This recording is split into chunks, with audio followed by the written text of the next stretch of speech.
नमस्कार, आप देख रहे हैं इस समय एनडी ब्रेकिंग। कांग्रेस के पूर्व सीएम भूपेंद्र सिंह हुड्डा ने किसानों के दिल्ली कूच पर बोले सरकार बातचीत कर निकाले समाधान। प्रदेश में बेरोजगारी को लेकर सरकार पर साधा निशाना, नौकरियों को लेकर सरकार खुद ठेकेदार बनी।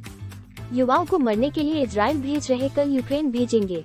युवाओं की जान जोखिम में डालकर भेज रही है सरकार। आज रोहतक में पूर्व सीएम भूपेंद्र सिंह हुड्डा ने हरियाणा सरकार द्वारा दी जाने वाली नौकरियों को लेकर सवाल उठाया है। भूपेंद्र सिंह हुड्डा बीजेपी सरकार द्वारा 10,000 नौकरियां देने और इजराइल भेजे जाने पर बोले, हमने ठेका खत्म कर दिया था मगर यह सरकार खुद ठेकेदार बन गई है। इजराइल में जहां दूसरे देश अपने नागरिकों को निकाल रहे हैं, उल्टे ये सरकार इजराइल में छिड़े युद्ध में भेजकर जान जोखिम में डाल रहे हैं। आज इजराइल में भेज रहे हैं, कल यूक्रेन में भेजेंगे। किसानों के 13 फरवरी को दिल्ली कूच के सवाल पर बोले, सरकार को किसानों से बातचीत कर समाधान निकालना चाहिए। नवीन जिंदल के बीजेपी में जाने की चर्चा पर दिया जवाब, वे बीजेपी में जा रहे यह उनसे पूछो, मगर कांग्रेस में 35 पूर्व विधायक शामिल हो गए और भी आगे कांग्रेस में शामिल होंगे। बीजेपी तो गांव-गांव भी नहीं पहुंची, हम तो घर घर पहुंच गए हैं। ईडी की कार्यवाही पर दुष्यंत चौटाला के हुड्डा के बयान वाले सवाल पर हुड्डा ने कोई जवाब नहीं दिया। आज अपने रोहतक निवास पर पत्रकारों से बातचीत में ये बातें कही है। सर, जिस तरीके से किसान एक बार फिर दिल्ली कूच करने की तैयारी कर रहे हैं और अपनी डिमांड्स को लेकर के उन्होंने अपने ट्रैक्टर वगैरह सब तैयार है। देखिए, मैं कह चुका हूँ किसानों की मांग को तुरंत सरकार को उनसे बातचीत करके इसका समाधान निकालना चाहिए। लेकिन यहाँ तो सरकार जो है बॉर्डर जाम करने के लिए तैयारियां कर रही है। मैं कह चुका हूँ, जो मैंने कहा है कि सरकार को तुरंत किसानों से बात करनी चाहिए और इनका समाधान निकालना चाहिए। उनकी मांग जायज है। सर, 13 महीने तक किसान बैठे रहे, एमएसपी को लेकर जिस तरह सहमति बनी थी, वो कह रहे कि जो एमएसपी गारंटी कानून है उसको लेकर अब तक कोई कार्रवाई। वही तो उसी वास्ते और बातचीत किसी के लिए होगी, उसी के लिए तो है।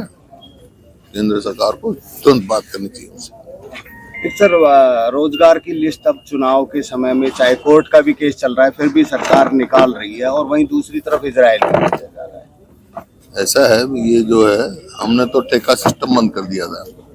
ये सरकार खुद ठेकेदार बनी हुई है और कोई एडवर्टाइजमेंट एजेंसी आती है, उससे कमीशन लेते हैं और बाहर भेजे, इजराइल में भेज रहे हैं लोग। दुनिया इजराइल से तो अपने नागरिकों को ला रही है, अन्य देश जो है, ताकि वहाँ कोई उनकी जान खतरे में ना पड़े, और ये उनको भेज रहे हैं।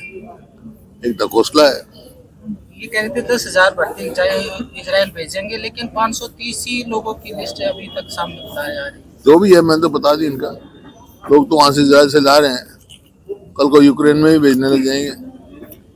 एक सर, जैसे आप कह रहे थे कि कांग्रेस पार्टी में बहुत सी पार्टियों के नेता आ रहे हैं, वैसे ही अभी 2 दिन पहले एक विज्ञापन कांग्रेस पार्टी के नेता का भी आया, जिसमें उन्होंने मनोहर लाल खट्टर का पोस्टर लगा रखा था। जिंदल परिवार का बीजेपी की तरफ जाने की कोशिश।